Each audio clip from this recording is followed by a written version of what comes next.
So tonight's speaker is Paul Arnold. A lot of you guys probably know him. He is local, been here his whole life from what I understand.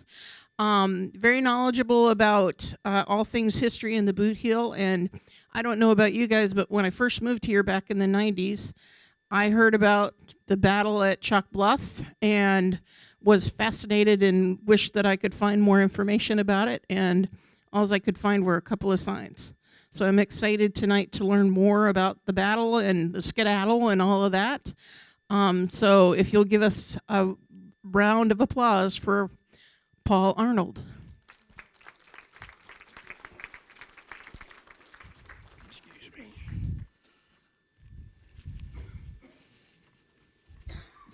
All right, is my mic on? Does that sound okay? All right. Got to get my phone out because if I don't, I'm going to tell you I'm the world's worst about this. My wife will tell you this. Any of my children will tell you about it, especially the ones that have had me in class. If I don't have my timer here, we're liable to be here a little while, and I don't want anybody throwing tomatoes or anything at me. So when I talk about local history, it tends to drag on quite a bit. Let me sit this down. I don't need that. All right. So I don't know how many of you were at I got my glasses. I don't know how many of you were at the presentation with Coach Sokolov, but great, awesome. So I got to work with Coach Sokolov when I was at Malden for a few years, and the funny thing about that is I was afraid, and I was talking to Mitch, and I said I need to get here pretty early because I'm afraid that I won't see over the podium after Coach Sokolov got up here. He's 7-foot Russian American, and there's 6 days apart between us. So every year at school, there would be 2 or 3 days we would always dress alike, and we would tell the kids we were twins, and we had this dry sarcasm. So like the kids were like, "Seriously?" And we just never said anything different. But I was glad to see Coach Sokolov up here, and I told him, I said, I don't want to follow you. Your story's awesome, man. Because it's funny because I'm 5'4", and my best friend when I taught at Malden was over 7 foot tall. You ought to see the pictures. It's great. I'll show you later. But anyway, so I'm here to talk about the Battle of Chalk Bluff, which excites me because that's something nobody ever wants to talk about. Most people want to talk about Gettysburg. We want to talk about Vicksburg. We don't talk about the big battles. We don't talk about the local history, and the local history is absolutely where it's at.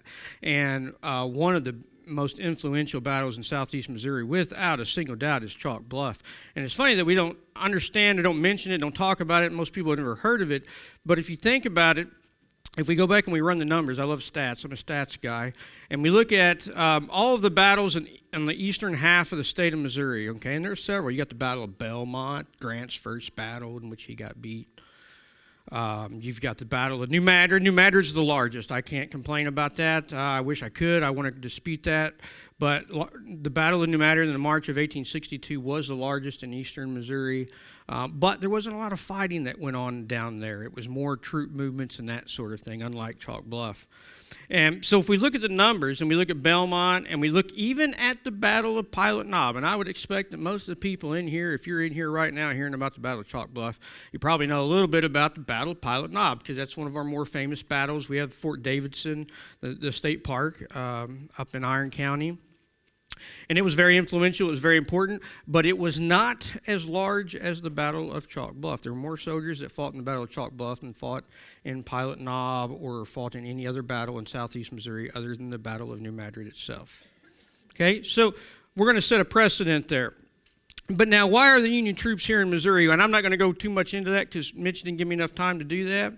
But now, why are they here in southeast Missouri? Well, the primary reason, without a doubt, is we have the Mississippi River to our east, not very far, and we have some of the best farm ground in the world. And that farm ground feeds people. And not just the Trans-Mississippi west of the Mississippi, but also those armies east of the Mississippi. And even Lee's army in Virginia need Missouri crops and beef and pigs and lead and etc. And so southeast Missouri becomes a very, very important area during the Civil War because of supply. There are two very strategic places in southeast Missouri, to me. Now, I'm going to be very biased in my decisions here that I tell you. However, but I believe there are two. There is Bloomfield to the north of us and Chalk Bluff just to the south of us. And that is because they were a crossroads. They were very important because this is an area where a lot of troops were coming in and out of the area, whether they were Northern or Confederate, and we'll talk more about that in a second. But these were crossroads. There were many roads that converged on these positions. And for Chalk Bluff in particular, we don't know exactly the very first year that it started as a ferry, but we know it was in the early 1840s by Abraham Seitz, who has a Stoddard County connection as well. He actually has some family up in where I live. But anyway, he starts a ferry at Chalk Bluff because it's one of the only spots on the St. Francis that you can actually cross. Now, if you go to other areas, you know what fords mean. Those are areas the horses can cross the rivers and things like that. You generally need rocks for that. We don't have that. So the St. Francis didn't have very many places that you could actually cross to start with, especially if the water was high and the rain had been coming down and it was swollen. And so it was very difficult. Well, Chalk Bluff was one place where Abraham Seitz set up the ferry. He also, eventually he passed away before the Civil War, actually, and his son-in-law, I'm trying to think of his name. I don't want to lie to you. Anyway, his son-in-law, Dalton, last name was Dalton. He's a second cousin to Daniel Boone. I thought that was absolutely fascinating that somebody in Chalk Bluff had a connection to Daniel Boone. But Abraham Seitz eventually left his ferry to his son-in-law, Dalton. I can't give you his first name right now. To run the ferry. There was a blacksmith shop. We know there were 2 stores, a few residences. Not much there, but a little bit. But again, it's the only place they can cross the St. Francis River in this area, okay? They can't do it anywhere else. If they go to Zenith Hornersville, the water is often so swollen and the elevation of the ground is so low that it's so swollen you can't get across it. But at Chalk Bluff, they could do that. And so that's why that's going to become a very important part of this story. Now, the other thing I need to mention to you, there are 2 types of soldiers in Missouri when it comes to the Union. I'm going to get to the Confederates in a minute, but right now we're going to talk about the Union. There are 2 types. You have regular, what I would consider volunteer soldiers. These are your state troops, like the 1st Wisconsin Cavalry, which I've done a lot of research on, that was in this area for over a year. I'm going to talk more about them in a second. They were at Chalk Bluff and very instrumental in that particular battle. You had volunteers, but then you also had another element to this story, which made it more complicated, because that's Missouri. That's what we are. We're not easy, right? I mean, look at it. Our politics in the last 150 years hasn't been easy. We do not necessarily fall on one side or the other when it comes to loyalties, sentiments, etc. We're very independent people here. As I guess that's part of the swamps. I don't know. But the other element that's available to the Union as far as resources go when it comes to soldiers, that would be the Missouri State Militia. This is not the same as the volunteers I just told you about, the 1st Wisconsin Cavalry. 1st Wisconsin Cavalry's from Wisconsin. They've never been here. They don't know us. They don't know anything about this area. They don't have any personal connections or vendettas or anything, right? And then we had troops come from Illinois, and they were the same. They're not from here. They don't know people. They haven't been here for 100 years or whatever. But the Missouri State Militia, those were locals. And they were very much a minority in Stoddard and Dunklin counties in particular, but they were there and they were very much active and very active in the Battle of Chalk Bluff. And the Missouri State Militia was a local force. Basically, if you didn't join the Confederates, because in Missouri you didn't get a choice. You didn't get to just stay home. That would be too easy. That's what they got to do in Alabama. We don't get to do that here. You have to choose. So if you didn't choose to go to the Confederacy, then you must therefore choose, and you stayed, and you must therefore choose to join some sort of military organization. Your first choice was the Missouri State Militia, and there would be another one later on down the road called the Enrolled Missouri Militia, and they'd be even worse. But the Missouri State Militia. And I want to talk about them because there were 2 units of the Missouri State Militia that were at the Battle of Chalk Bluff, the 12th Missouri State Militia Cavalry under Lindsey Murdoch, and the 5th Missouri State Militia Cavalry under William T. Leeper, who were 2 very, Not very nice individuals. They both were court-martialed. They'll both be drummed out of service by the end of the war. Both fought at Chalk Bluff on the Union side. Both fought in this area before Chalk Bluff. Before Chalk Bluff was a major battle and all this excitement happened and all that. They were here and they were causing problems. And the issues that happened in southeast Missouri in particular evolved from that very personal war with like Murdoch and the Missouri State Militia and folks like that. So now, Confederates. What Confederates are going to be involved in the Battle of Chalk Bluff? Man, I'll tell you what, I've been doing this my whole life. And one of the hardest things I have ever had to do was organize Missouri Confederates during this time period. That's how confusing it is. It's very, very confusing. Oopsie. There we go. But we can narrow it down. We can narrow it down, and we can talk about some of the Confederate units. And I'm going to tell you right now, there's probably some folks that are in attendance right now that probably had family in some of those units. I did, and I'm going to get to that later. But I would be shocked if you didn't, because if you had family here in Dunklin County when the war began, they probably joined one of about 3 or 4 Confederate units. And all of those Confederate units were at the Battle of Chalk Bluff. And so that's why I wanted to bring that up. The most influential that we know of is the 7th Missouri Cavalry, which was formed mostly out of Stoddard and Dunklin County. That is what my family was in. If you get a chance when you come up here later on, and you'll see the sword right here on the front, that was carried by Green Fields. He's my great uncle, and he was at the Battle of Chalk Bluff. He carried that saber. He was in the 7th Missouri Company B. Company B, Company D, E, F, and K were all out of Dunklin and Stoddard counties. So there was a very heavy involvement of people from this area that were fighting very locally for them at that time period. Now, Chalk Bluff. So if we talk about it physically, we know that Crowley's Ridge runs from Cape Girardeau all the way down to Helena. Most of us know that. I hope so. So we get down to Chalk Bluff on Crowley's Ridge. Again, if you've been down there, probably a lot of you have. I look throughout and I've talked to some of you, and you visited the battlefield or at least the state park on the Arkansas side or the Missouri side, so you're at least somewhat familiar with that. Okay, so if we look at the St. Francis River, that is the only crossing that you can get into Arkansas pretty much in southeast Missouri. Now, there are different places down in the Boot Hill, which no one cares about because it's all swamp, so there's nothing there. This is an important crossway because there are towns and communities. Because what's the next town after Chalk Bluff? If we go south, we go to Gainesville, which is present-day Piggott, by the way, and then we'll eventually make it down to Jonesboro. So this is the only route that the Confederates, or the Union for that matter, for the Confederates it's the only route going north, for the Union it's really the only route going south.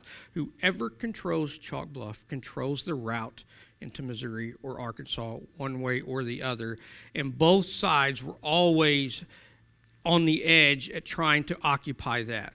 Now, the first unit that's going to occupy Chalk Bluff before the big battle that we're going to talk about in 1863 will be the 1st Wisconsin Cavalry, one of the most interesting Union outfits during the war. They were very educated, and they wrote a lot, which is so cool. That's the neatest thing about that, is not a lot of the regiments were very educated. And so the guys didn't always record things and leave that behind. The 1st Wisconsin literally left thousands of letters behind of their time in Missouri. Extensive descriptions of everything from Chalk Bluff to Bloomfield to West Prairie and et cetera. Okay, so they were here for a very long time, and they were very influential in what was going on at the time before the battle, because that was their job, was to protect Chalk Bluff. The 1st Wisconsin Cavalry would leave troops down there at different times, and they would occupy Chalk Bluff. As long as they were there most of the time, there were a few instances, and I'm going to talk about one here in a second, on May 16th, 1862, in which the 8th Missouri Cavalry under William Jeffers, a lot of troops that were from Dunklin County, are going to attack at Chalk Bluff.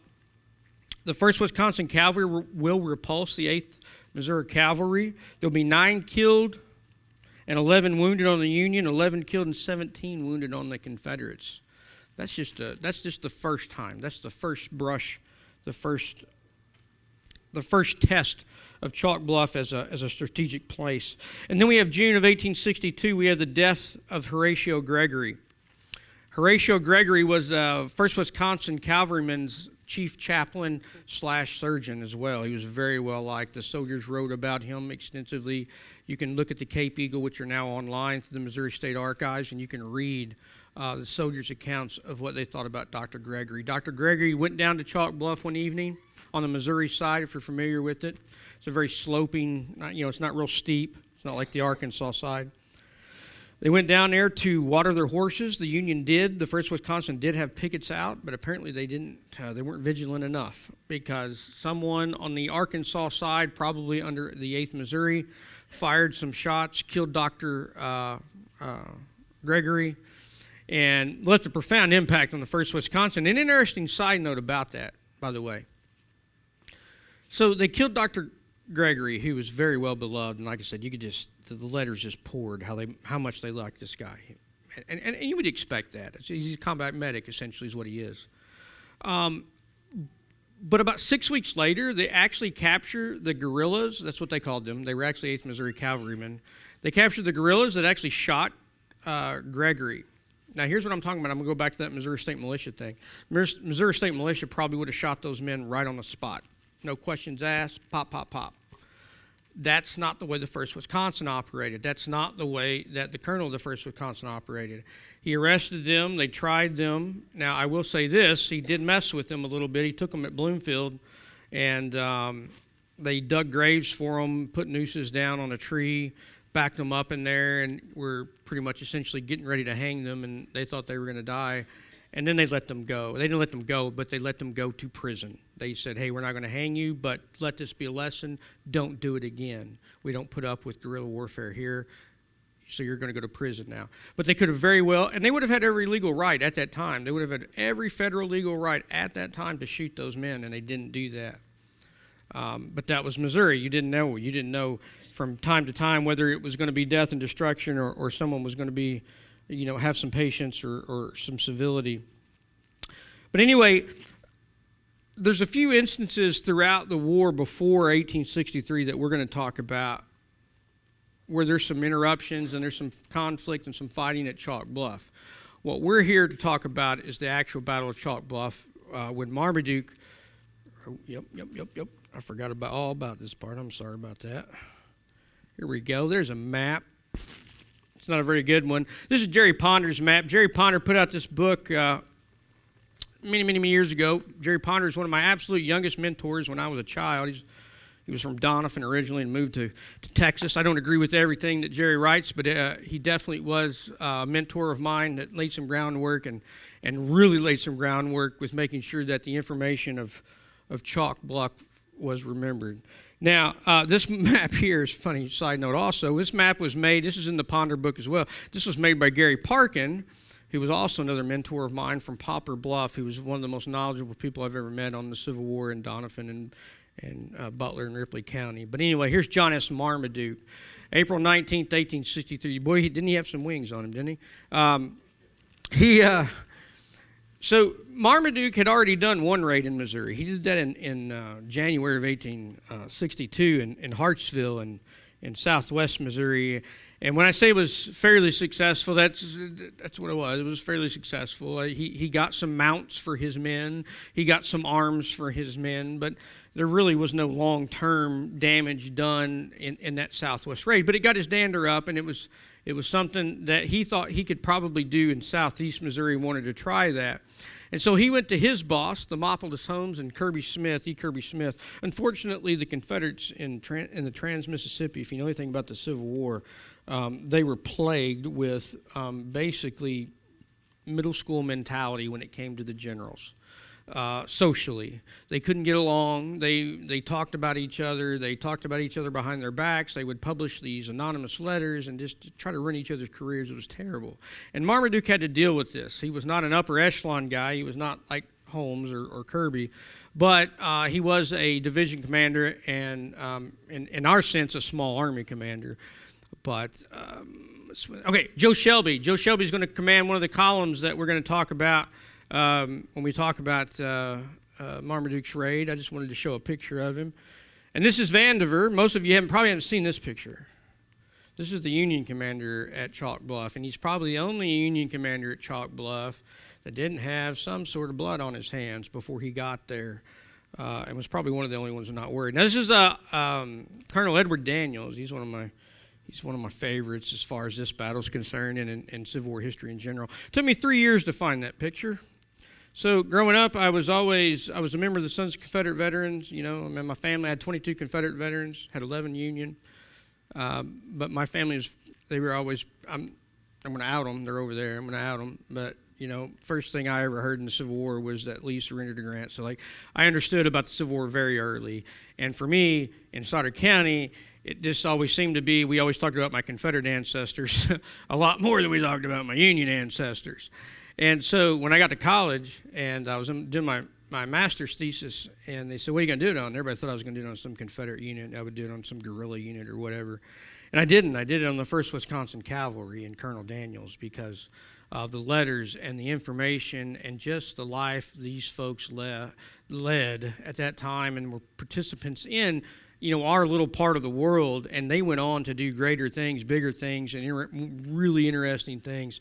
And it just fascinated me, and I couldn't believe when I went to search if anyone had written anything about them, and no one had, and I couldn't believe that because of all the resources. And so, but up until the very end of my thesis, I never had a picture of the man that led the regiment I was writing about. And then I finally found a woman in Fairfax County, Virginia. A little bitty library, because Edward Daniels retired out in that area after the war. He ended up buying George Mason, the Constitution signer's house, and restoring it. But Colonel Daniels will lead the 1st Wisconsin Cavalry at the Battle of Chalk Bluff. Daniels, neat guy. He does not fit the mold of any other Union officer in the Battle of Chalk Bluff or even in southeast Missouri. Prior to the war, he's an abolitionist, which is very unusual for Western Union soldiers at that time. He was an abolitionist, and he used to run guns to John Brown in Kansas. You know, you grew up hearing those stories of the boxes marked as Bibles, and they actually had Sharps carbines in them. That's what Daniels was doing. He was delivering those Sharps carbines to those abolitionists in Kansas. And then to make it, if that's not enough, the war starts. And Daniels, who has no military experience, he was the first state geologist of Wisconsin and had absolutely no geology experience. Literally lied his way all the way through that. Had no experience. But was also eventually found one of the first oil deposits in Wisconsin. But anyway, so Colonel Daniels here, when the war starts, Lincoln's elected. We don't have a Secret Service. Well, James Lane and some of the Kansas guys got together, and 150 guys formed the Frontier Guard. It was Lincoln's and the president's first actual bodyguard. Daniels joined that, and he went all the way out to Washington, D.C. with the Frontier Guard. 150 men, became the first personal guards of the president. Now, his wife, Ione Gov, who I failed to put a picture up, and I apologize for that because she's a neat individual. But anyway, Ione Gov, his wife, was actually from Mississippi. She wasn't from Wisconsin. She didn't have his abolitionist sensibilities and ideas and progressive things and thoughts. But she put up with him for quite a while. But the thing about Daniels was he was such a fundamentalist that it would get in the way of his tactic, strategy, and et cetera in his military thought. And it happened at Chalk Bluff especially. And it happened all throughout the war for him eventually. Now, April 19th, 1863, Marmaduke. Let's see, where is that? Who do I got here? I don't need McNeil yet. We're not talking about that devil. Yeah, we'll go here. Okay. So, April 19th, 1863, I'm going to hop through this one pretty quick because I'm running out of time already. Marmaduke decides to invade Missouri for his second Missouri raid. The idea, the objective overall was, and of course, like a lot of generals, there's some ideas of grandeur here.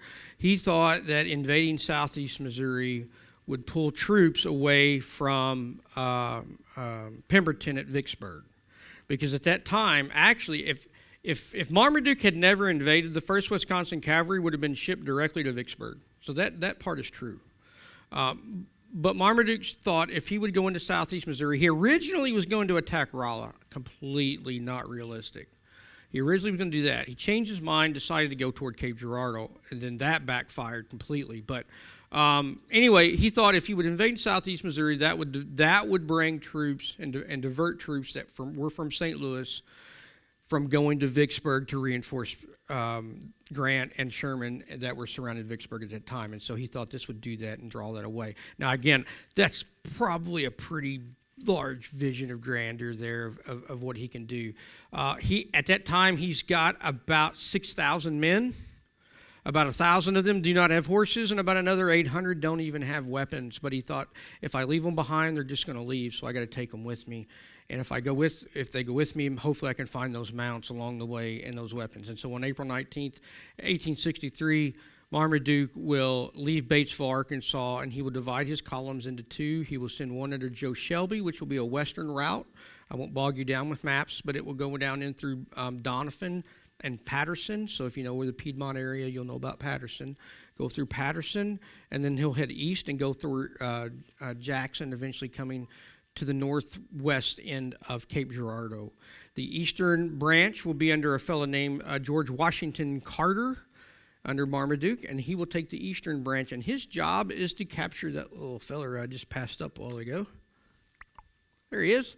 General John McNeil, known as the Butcher, the Butcher of Palmyra. He was not a very well-liked individual. And I will also note that Leeper was supposed to be at Patterson. And one of the reasons they say that Marmaduke divided his column into two different columns was one to capture the Devil Leeper and the other to capture the Devil John McNeil. He was not known to be very friendly toward Confederates or Confederate sympathizers or anyone he thought was a Confederate sympathizer for that matter. So anyway, he invades north. Now, Marmaduke doesn't want to take Cape Girardeau because he can't take Cape Girardeau, and he knows that. And he sends the messages out to both of his columns not to bring on a general engagement at Cape Girardeau, because at Cape Girardeau they have four forts, A, B, C, and D. Okay, kept it easy, thank goodness. The main one, the Battle of Cape Girardeau that wasn't supposed to happen, that happened where today Academic Hall is and Kent Library. So the main fighting at Cape Girardeau, next time you go up to Cape, you got to take your kid to the university, or you got to go to the doctor at Southeast. You can imagine LaGrange and John McNeil and all these guys and Marmaduke fighting it out because they were fighting right there at where Academic Hall and Kent Library and Southeast Hospital is. The Confederates will be repulsed at Cape Girardeau easily. It's not even a fight. And they retreat because Marmaduke didn't want to fight at Cape Girardeau, and he tells both of his columns to break away from the fight. They do. They break away after several casualties. They fight another battle at Whitewater. If you're familiar with the Delta area, go north of Delta in Stoddard County, and you'll see the Whitewater. It's not much there now, but anyway, there was a pretty significant fight there. And then they came down the Cape Girardeau Road, which at that time would have hit Castor River, about where a lot of you know where Aquila is, north of Bloomfield. So you go to Bloomfield and you get 5 miles north of Bloomfield. There's a little community called Aquila. Go about 2 miles east of there, you'll find the original Confederate crossing, Union Crossing, Cape Road. Anyway, so they fight a skirmish there. The Confederates again are retreating from Cape Girardeau. They're trying to extricate themselves out of a situation that could be very, very scary, because the Federals have about 9,000, so they almost double the Confederate numbers. Luckily for the Confederates, the Union is very cautious, so that helps them out somewhat. But they get to Castor River. The Confederates make a stand there at Castor River, about where Ross Perina has their big, nice kitty litter plant, and they retreat south into Bloomfield. And on the night of April 30th, they will fight in the evening, in the afternoon. The Union Army will set up guns on Walker Hill, just northwest of Bloomfield, and they will begin shelling the town. And most of the shots at first overshot and went into the town and burned a lot of the houses there. and led rise to a lot of the stories that we eventually hear from different times that Bloomfield was burned more than once, but that was one of the stories. And anyway, so Marmaduke realizes that he has got to buy himself some time because he's got one major obstacle between himself and safety, and that is Arkansas. And the thing that's going to cause him a problem is that little river that we don't think is very significant today, because we crossed the Mississippi and the Ohio and the Tennessee, and then we crossed the little bitty old St. Francis. But the St. Francis for Marmaduke was as big as the Mississippi at that time period, and he had to buy some time to get a way across that. And so at Bloomfield, he decides to make that stand, and he sets up across on the north side of Bloomfield, sets a battle line up, a pretty secure one. And he sends Thompson down with some men to Chalk Bluff while he is in Bloomfield. He sends them to Chalk Bluff to build them a bridge or a raft or something to get across the river. And again, he doesn't have a background in building bridges or anything like that, but he's someone that Marmaduke trusts. That's M. Jeff Thompson. I could talk another entire night about that guy.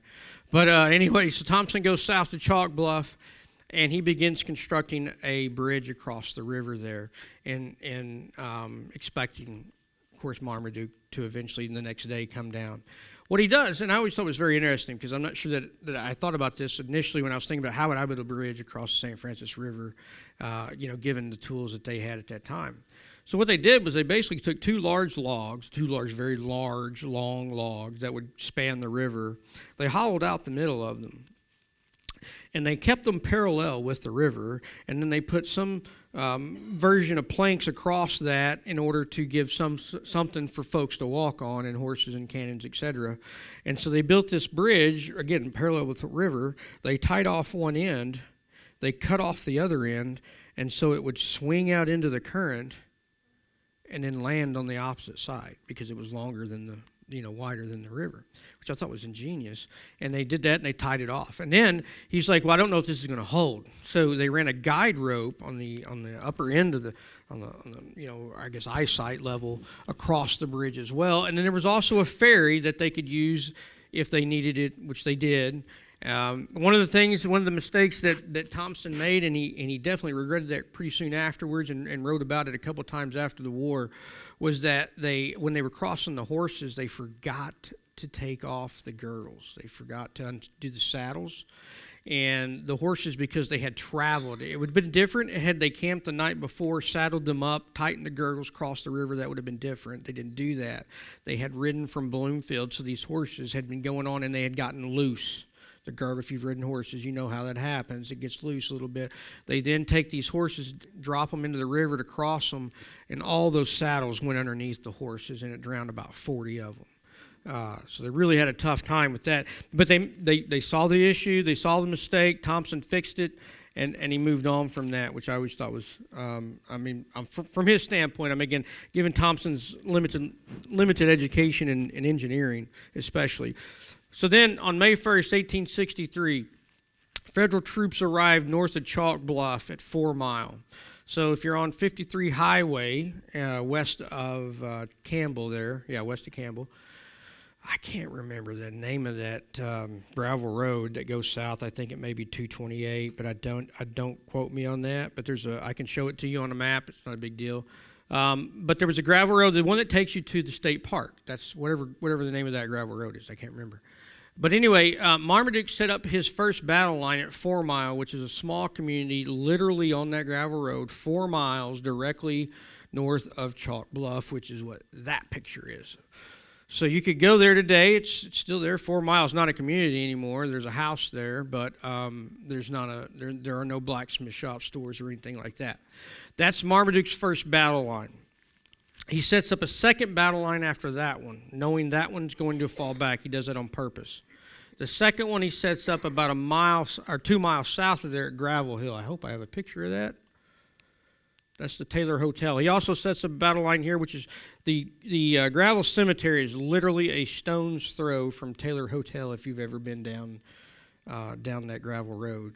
This is one of the most significant homes in southeast Missouri, and it blows my mind that it is not more well known, because this played a very significant part in the battle of Chalk Bluff, not just once, but twice at least. We know it was a federal hospital twice, maybe a Confederate hospital once. But it's still there today. You can go there. As far as I know, it's privately owned, so you might want to be careful if you go to visit it. But the Confederates will set up a battle line out in the front yard of the Taylor Hotel here. It was a little stagecoach stop. And they will set up another battle line 1 mile from Chalk Bluff. The Federal forces come down. They reach 4 Mile. The 2nd Iowa Cavalry and the 6th Missouri U.S. Cavalry, which is ironic because they will be fighting the 6th Missouri CS Cavalry at the same battle. But the 2nd Iowa Cavalry and the 6th Missouri U.S. Cavalry will arrive at 4 Mile, and they will start to skirmish with Thompson's Confederates that they've put up on the hill at 4 Mile. I go back to my other shot.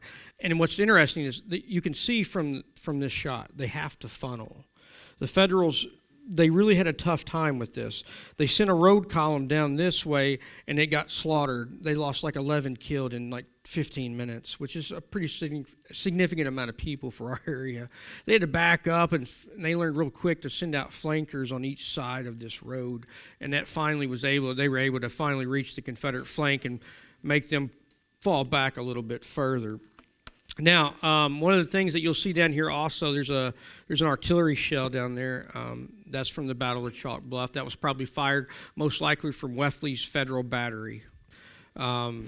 They fought a pretty long time down there, and they slugged it out with artillery. I can't imagine with some of the accounts even that I've read of just how savage this was. And again, you don't really see this much in history books. But anyway, on the morning of May 1st, the Union forces fight down this road. They will push the Confederates back down to Taylor Hotel, which I just showed you. There's another Confederate battle line. They will fight that one for a short time, and then they will fall back. They will fall eventually back to the river at St. Francis. Now, please forgive me on the quality of this photograph because it was long before we had the nice little phones we have today with pictures. This was about 20 years ago, or about 18, because that's Elizabeth. That's my oldest one.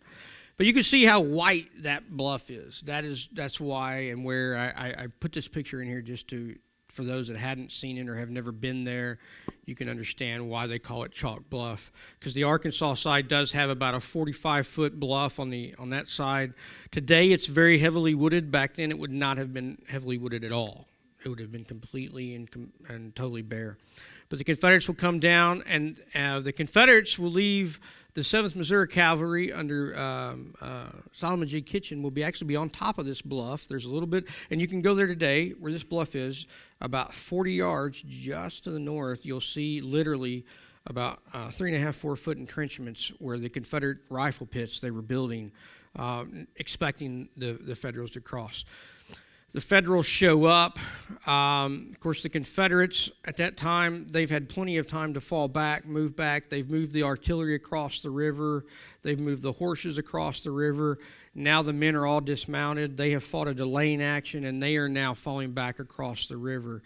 And on the night of May 1st, when Vandiver should have absolutely pressured, if he'd attacked that night, he would have annihilated any Confederate resistance in southeast Missouri, but he didn't. And so the Confederates were able to retire into Arkansas, occupy these rifle pits above the bluff and beyond. And on May 2nd, the next day, the Federals will try to cross the river. They will cross it by hand. The Confederates will cut the bridge. Obviously, I would do that as well. They burn the ferry, push it down, and the Federals are able to recross by hand. One 1st Wisconsin trooper gets shot in the hand, another gets shot in the head. He survived, swimming across and getting a partially burned raft to carry back again across the river, and then these guys start crossing over as slowly and quickly as possible. For the Confederates at that time on the southern shore, it was a turkey shoot. There were no trees here. These trees were non-existent. They saw every movement the Federals made. When they came across the bridge, they shot, and they shot, and they shot. A story that I grew up with as a kid was my grandpa, who was at the Battle of Chalk Bluff. We have a newspaper article in the Picket Times after the war. He had his horse shot out from under him there. And he talked about how much of a turkey shoot it was. that these Federals were coming up the cliffs and they could just shoot them and shoot them and shoot them. And so that's why at the end of this battle, you'll have 23 Union killed, 44 wounded, 53 captured or missing. That's my number. The numbers that you'll read are a lot higher than that, but I feel like that's a more accurate number, which is bad enough. The Confederates will have 30 killed, 60 wounded, and 120 missing. Now, all of the troops that were slated for the Union that fought at this battle, the 1st Wisconsin Cavalry, the 1st Nebraska, the 2nd Iowa, the 37th Illinois, the 13th Illinois, 6th Missouri Cavalry U.S., 12th Missouri U.S., Missouri State Militia, the 5th Missouri State Militia, and there were 2 others that I can't remember. They were literally all slated with orders to go to Vicksburg. But they didn't get to go because they had to fight here because Marmaduke decided to come into Missouri. So in the sense that Marmaduke's raid was a success and that did it divert troops from Vicksburg? Absolutely it did. It's very easily to prove that. Did it impact the Battle of Vicksburg? Did it save Vicksburg? Absolutely not. And so overall, strategically, was this battle something that we can write down and say it was a turning point in the war? No. Was this a battle, a turning point in southeast Missouri for the Civil War? Absolutely, without a doubt. Because after the Battle of Chalk Bluff in May of 1863, the Confederates will never hold Chalk Bluff for more than a few days ever. The Federals will always control this crossing. By controlling this crossing, they can now control all of the supplies coming from Rolla and St. Louis, going to Helena, going to Little Rock, going to Batesville. All of that has to go through Chalk Bluff into Arkansas because the roads generally to the west are way too muddy and too rough. So the Battle of Chalk Bluff was very significant for us. It was very significant for Southeast Missourians. It was very significant for Missouri. Was it significant in the sense of like Gettysburg? Absolutely not. But I think most of us here understand that. I think we understand the context here. A few things other that I want to point out as well. The jacket's original. It's an original cavalry jacket. That's the same type of jacket that the 1st Wisconsin Cavalry would have been wearing at the Battle of Chalk Bluff. It's piped in yellow. That was a common color for the cavalry at the time, still is to this day in the U.S. Army. The pack, the big black thing, that is a double-bag knapsack that's used by an infantryman during the Civil War. That's also original, and they were using those at Chalk Bluff. The shell came from north of Chalk Bluff. The sword, again, like that was family. The rifle doesn't really, I don't have a connection with the battle, but I thought you guys might think it would be neat. You're looking at 3 times a minute if you don't know much about these muskets. When they're firing these muzzle loaders 3 times a minute, that's it, that's max. Assuming you're doing everything right and you don't have a clog or a misfire or something like that mess you up. And then the 2 canteens are in there, just 2 federal canteens, they're the same that the 1st Wisconsin would have worn during the Battle of Chalk Bluff. Does anybody have any questions for me?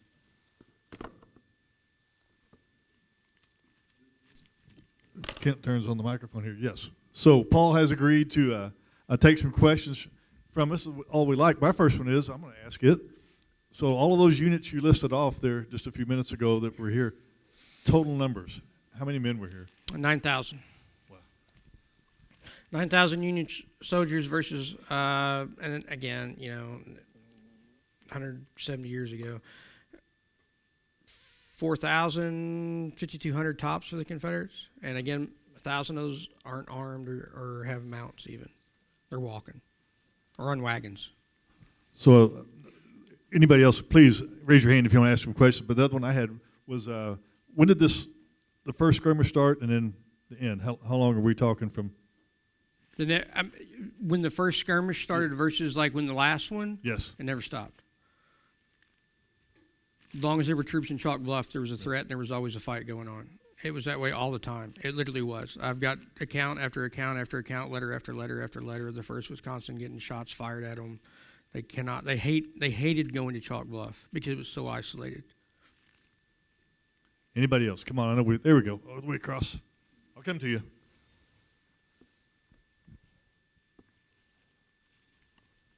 So my question is, the people that lived here in the midst of the Civil War, like the farmers and the people in the communities, did they join up with any of these, or did they just continue on about their daily 100%. lives? No, 100%. That's a great question. Something I propose to my students all the time, because Southeast Missouri is so unique when it comes to this whole issue of who's fighting and who's not. I don't, because I don't want to lie to you. I don't remember the exact numbers for Duncan County. I have Stoddard. Stoddard County is less than 2% slave in 1860. Less than 2%. Okay, so roughly, I think it's like 280 slaves in the county. 13 of the I think it was like 27 slave owners actually fought for the Confederacy. So there were 13, okay? 13 slave owners fighting for the Confederacy from Stoddard County. We had 1,300 that enlisted. So what are the other 1,200 and some odd fighting for?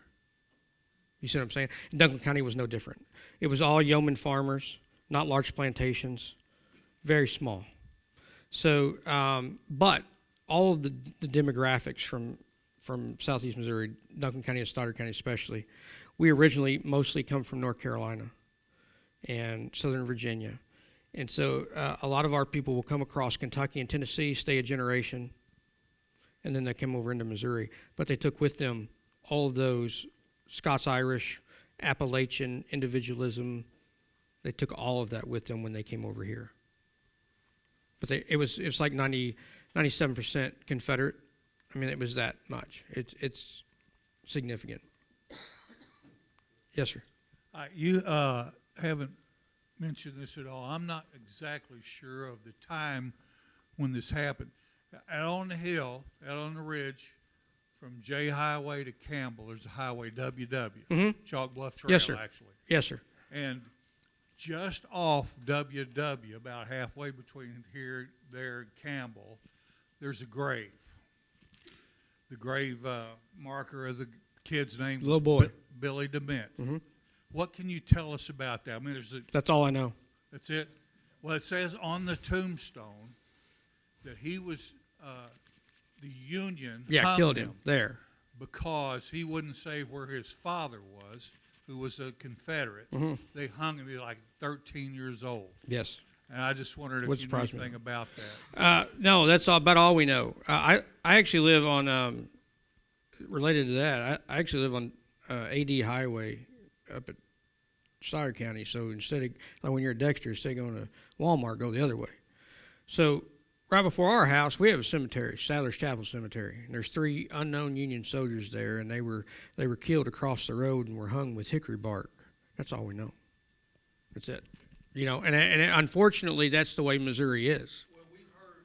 Yeah. We've heard about that all our lives, Sure. but never any detail. Sure. Yeah, and me either, and I wish I knew more. Yeah. Thank you. Yes. Knowing how this southeast Missouri was a lot of swamp, and I'm assuming that there was malaria around here too. Mhm. And how to find where the roads, you know, you were talking about them going back and forth in Missouri and back and forth. Did they just have to stay on certain trails, or did they create some of their own, or to avoid No, the other so armies? we did have some trails and roads they took. Now, that's a little bit of a loaded question because we got the malaria involved. Now, you mentioned, I wasn't going to bring that up, but the vast majority, and we're talking, I'm going to be close, 380 1st Wisconsin troopers are going to die in southeast Missouri because of illness. And it's because they're in these swamps. Their lungs cannot handle it down here. And I always thought that was interesting, was they love the beauty of southeast Missouri. They talked about how it looked like a lot of their region in Wisconsin, but the illness. They didn't have the moisture. They didn't have the mosquitoes that we have. They didn't have the bad water that we have. And it decimated them. My name's Carlton Stewart. My grandfather was Jonas Plummer Stewart Sr., and he had the grist mill at Chalk Bluff when the war started. Yeah? And General McNeil came down and sacked the mill. And I did call him the devil. pardon? Remember, I called him the devil. Anyway, he brought my grandfather back up out here west of Malden at what we call the Hopper Hill. Mm-hmm. And but he let him go back home. Well, he went back home and joined the Southern Army. And Good for him. he was from South Carolina originally. Yeah. And so, Well, he lucked out because. well, anyway, I guess they found out about it because he came back. Yeah. McNeil came back down in about a month or two and burned the mill and everything else, and burned the ferry and all that. And There's the ferry, the story I was waiting on. the ferry was operated by a lot of people here knew Max Hillfacker. Oh, yeah. late I Max Hillfacker, know the Max. ferry. Yeah, yeah. Well, his grandparents were the ones that were operating the ferry at I that didn't know time. that. Yeah. That's interesting. Yeah, so, yeah, interesting story about Max that you mentioned. I didn't think you better bring this up. So we were trying to find West Prairie, okay? Now, if Malden wants to claim a Civil War connection, if you ever want to try to do that, you want to, Dexter's always trying to do that, and we don't like them. But they're always trying to do that stuff, And so if you wanted to get the Malden connection to the Civil War, you got to go with West Prairie because we know it was nearby, but I've never been able to find it. And one of the things I did, I thought, well, Max lived out there in that big old house, and they on that big old ridge out there. And I thought, well, maybe Dad and I thought since it was a big ridge, maybe that's what was the old West Prairie, because we don't know what it was. We know they combined Cotton Plant and a couple other communities and made West Prairie, but I don't know exactly where it was. But Max tried to help me find it. We didn't find it. So if anybody knows where West Prairie is, I'd sure like to know.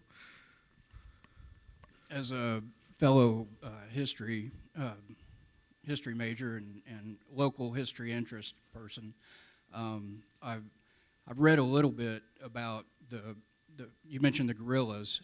What about the influence of the ones that were called bushwhackers in southeast Missouri? So Chalk Bluff actually had some guerrillas with them at that time. Hildebrand, which was basically our Quantrell for us.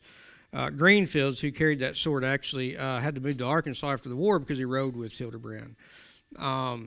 Anyway, so we did have that element. So typically what they would do, Marmaduke did with them, at least during the Chalk Bluff excursion, he used Thrailkill, he was another guerrilla, and he used part of Burbridge, and he used Hildebrand, who were all kind of, and Reeves, who were the 15th Missouri Cav. They called it the 15th Missouri Cav, but they were a rowdy bunch. And he used those folks generally for scouts and skirmishers because they were familiar with the land and could melt in and melt out and knew where to hide. But it was very active, very. Anybody else?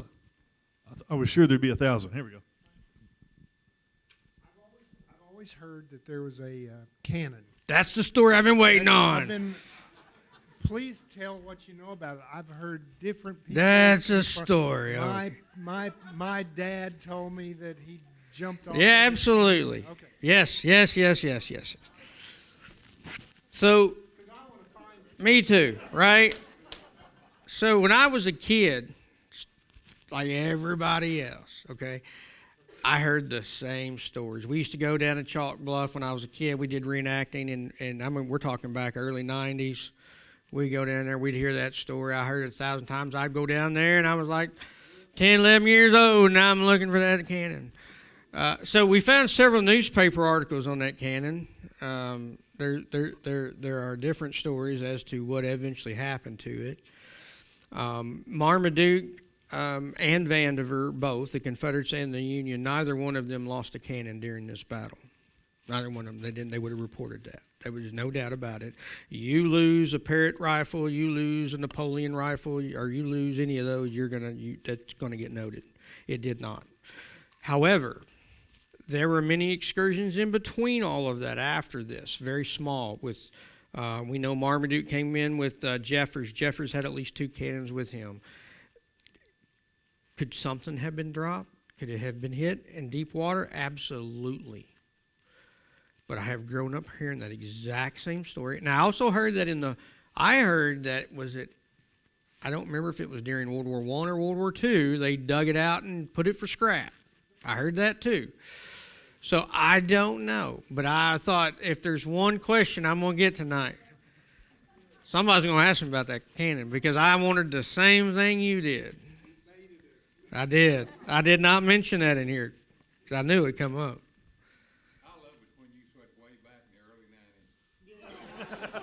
Well, for me, it is way back, right? Well, you're lucky. What about the stories of Thompson being a swamp fox and harrying the... Oh, there's no doubt about that. And that's one of the things that I always found interesting about these Wisconsin boys. So that's one of the things that Thompson even joked about. And we had another colonel who was just as flamboyant as M.J.F. Thompson, who was in Stoddard County and lived in Duncan County for a very short time, Colonel William Phelan, who was also captured by the 1st Wisconsin Cavalry. But anyway, one of the things they would do is that's what Thompson would attack. They would come out, hit you, do whatever it is their objective was, and then obviously go down the sand road and go right back into the swamps. And the militia was like, we're not going.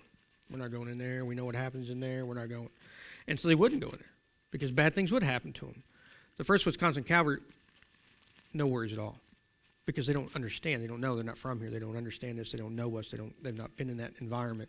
And so when Phelan goes off into the swamp thinking he's going to be safe, Colonel Daniels in the 1st Wisconsin ride in right behind him and capture every one of them. But for Thompson, he had to make some adjustments, and he did. But you got to remember, M.J. Thompson got captured too. So, it was difficult, but because they knew the lay, and you got to think also Thompson's not from southeast Missouri. People think that he is because they call him the Swamp Fox.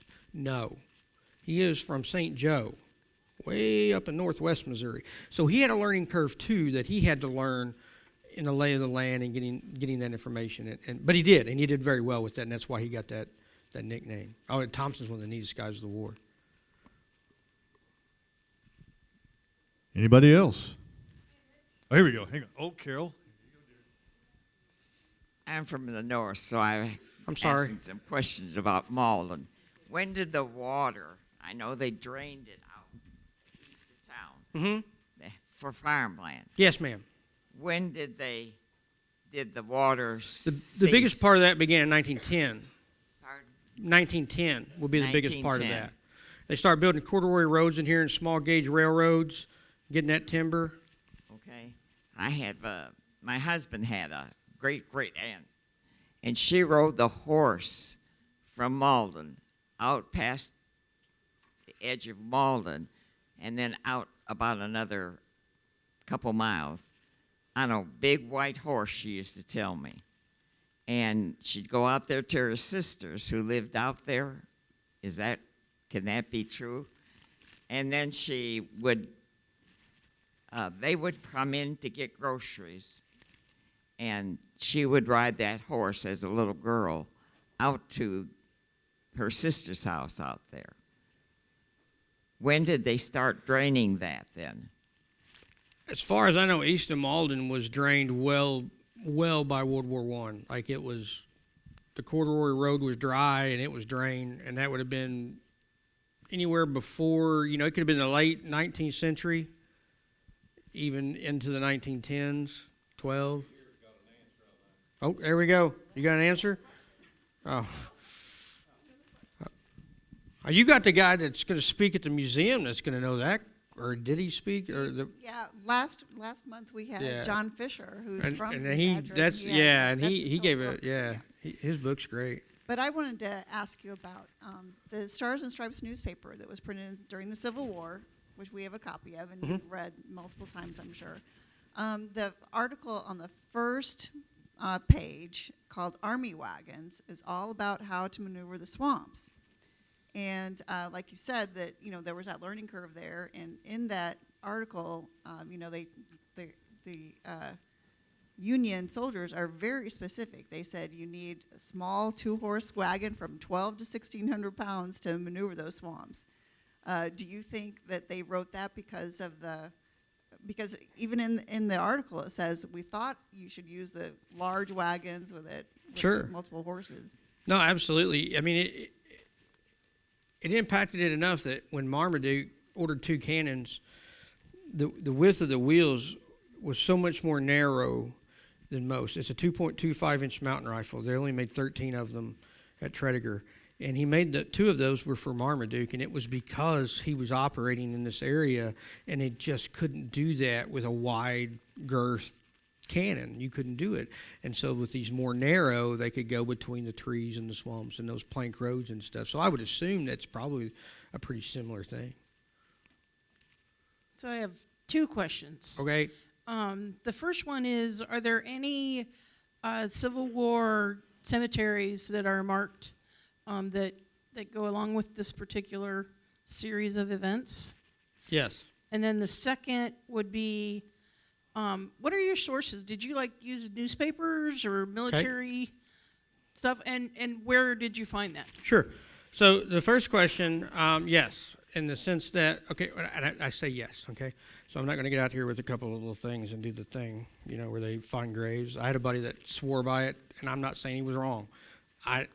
They're supposed to be in Gravel Hill Cemetery. There's supposed to be a mass grave in Gravel Hill Cemetery, but I say that also, but the historian in me has to give you that side note that, like a lot of places, I've not seen the source for that. Okay, I've not read where Marmaduke in his official reports or Vandiver or whatever said, "Oh, we left these guys at Gravel Hills." No. Now, overall sources, yes, absolutely, great question. One of my favorite questions. Because that's, to me, if you're a researcher, I don't care if you're a genealogist, historian, teacher, whatever, research is the lifeblood, and you've got to have those sources, because we've had books come out, people don't source things, they don't document them, and that's not any fun, because you're a genealogist and you're a historian. You want to know, well, maybe my family's involved in this. I want to see where you got this information. Okay, so most of it, the official records first. You can't deny them.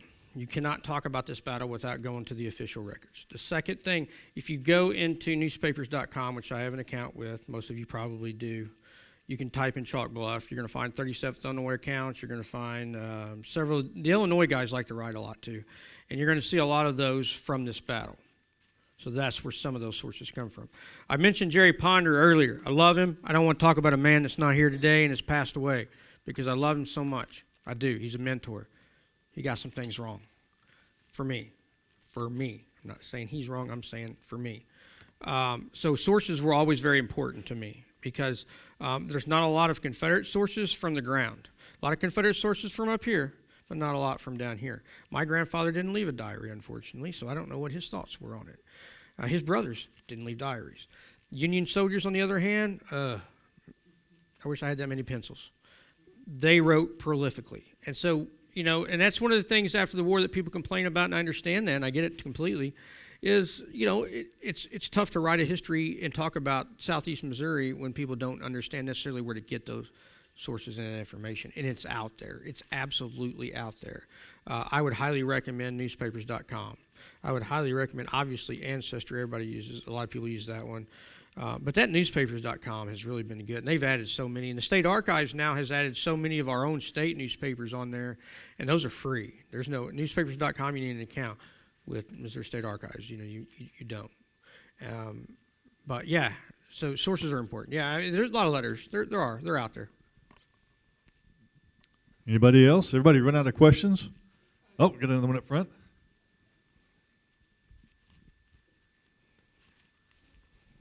I got one more question. Yes, sir. You're probably familiar with the book, The Boot Heel Swamp Struggle. Uh-huh. And do you have any book that you recommend for history of Southeast Missouri in this time? Yeah, that's a good one. So I've spent my whole life looking for publications about this, no. I can give you a couple of obscure titles that, they printed 500 copies of. That was a family history, like the McGee book, where the McGee family was systematically murdered. All the males were by the Leapers. The officer I was talking about that was at Battle of Chalk Bluff. They wrote a book called Lost Family, Lost Cause. It's like those types of books that you find. So like when I wrote mine, I don't really have it. I don't have it published, but I'm not cool like that. So this is Badgers in the Swamps, and they made me cut it from 200 pages down to what I have, and I don't know what I got. I have about 110 or so. Everything in here is original research. I have not put anything in this that was published anywhere else. I didn't have to. Those sources were that prevalent in Madison and in areas in Wisconsin with this particular regiment. and which blows my mind because what I didn't talk about was this guy. His regiment also captured Jefferson Davis, the Confederate president at the end of the war. He also set up the very first rural community for single mothers in Virginia when nobody was doing that in the 1870s. He did some just unreal stuff before it was cool. And, I couldn't mention that. But you would know that because there's not a book on Daniels. There's not a book on the 1st Wisconsin. It's just a matter of somebody... I've been trying to get Jim Mayo here to get our Bloomfield book, but there's not. It's just original research. What I've gotten is from people, mentors of mine that started out with me when I was literally this little. And unfortunately, the problem that we're seeing and the problem that you guys are very familiar with these days is that there's not anybody that's replacing me. There was only one to replace the 5 mentors I had, which is me, and there's no one to replace me. And so that's what worries me today. And you talk to students and you try to plant that seed, and I want to do that, and I like that. But for some folks, it's just a matter literally of talking to your kids when they're this big and dragging them to Chalk Bluff down the road. I mean, it's not far from us. Take them to Chalk Bluff and talk to them about it. You'd be surprised what kind of seed you'll plant.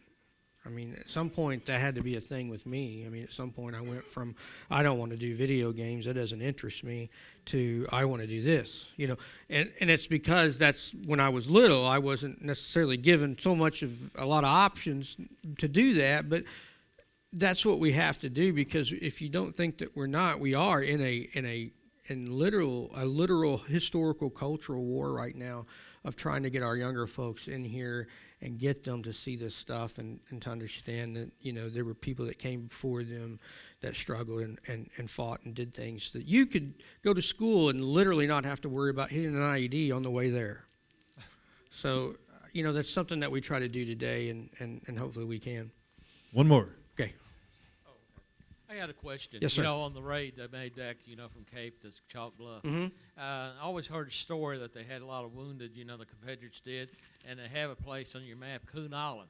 How did they have wounded soldiers go there, and how did they get them away and not have the Union Army? Okay, so Coon Island, that was a question, right? You're talking about Coon Island and wounded. Okay, so Coon Island, you go anywhere, you go to Wilhelmina today, it's still a little woolly, right? Well, 170 years ago, Coon Island, which was also on the edge of what they called the Great Cherokee Swamp. And I guess that must have been one of the thickest swamps around ever, because they could go in there, and I've heard stories about Coon Island. They go in there, and I've heard stories about them moonshining and going into Coon Island and disappearing. So I guess 170 years ago, that was a pretty woolly area. But as far as the wounded at Chalk Bluff, from what I understand, because it was on the Arkansas side, they moved them to Scatterville. Now, if you've ever been to, goodness gracious, maybe Dad, Rector? Is it Rector? You go north of Rector? If you go north of Rector, don't remember the road, there's a historical marker out there where Scatterville was. And it was a significant hideout for the guerrillas. I mean, Hildebrand loved going to Scatterville because I guess it was a high knob in the middle of the swamp. But it was on the edge of that Coon Island Cherokee Bay Swamp complex there. I guess it was pretty woolly. And that's where the Scatterville is located? Yes. Yes, sir. No, it is right off of Crowley's Ridge. Yeah, anything on Crowley's Ridge, there's 2 roads that's going to take you to Chalk Bluff. There's the road that we talked about earlier, I think, that goes down the ridge. Pretty much, if you follow the road down the ridge today, you're going to hit a lot of original road beds. You're going to see it. You're going to notice if you know what to look for. Okay? Back then, they would use that road, but they also used the sand road. Okay, I don't know if you're familiar with that one. So now when you go north on 25, and you know how the ground goes to the east. That's the Malden Plateau, right? You go to the east, and it goes bloop, right? Okay, there was a road that followed that entire thing. I can show you chunks of it, tons of it in Stoddard County, and I know I've seen it in Duncan County too. But that sand road went down south, and then turned east toward Chalk Bluff. Or west, rather. It went down that sand road on the edge of the swamp, and then went into Chalk Bluff, and then there was the one that was on the hill. Okay, before I thank Paul, I got to tell you, he was talking about his buddy Sokoloff earlier and how tall Sokoloff is. There's a picture floating around somewhere. I've seen it I was numerous going to times. pull it up. I didn't know if I could get it on there. I should have done that. I should have put it on there. During the cafeteria at the school, Paul standing on the seat of No, one I'm of like the tables. right here. I'm like right here. And that dude's on the floor. Yeah, Yevgeny's still another foot And I'm taller still than doing him. this. Yeah. And Paul, like I this said, we're was 6 great, days buddy. apart. This is really interesting. I hope everybody enjoyed it as much as I did. Please, let's thank Paul I appreciate it. Arnold. Thank you. Thank you very much.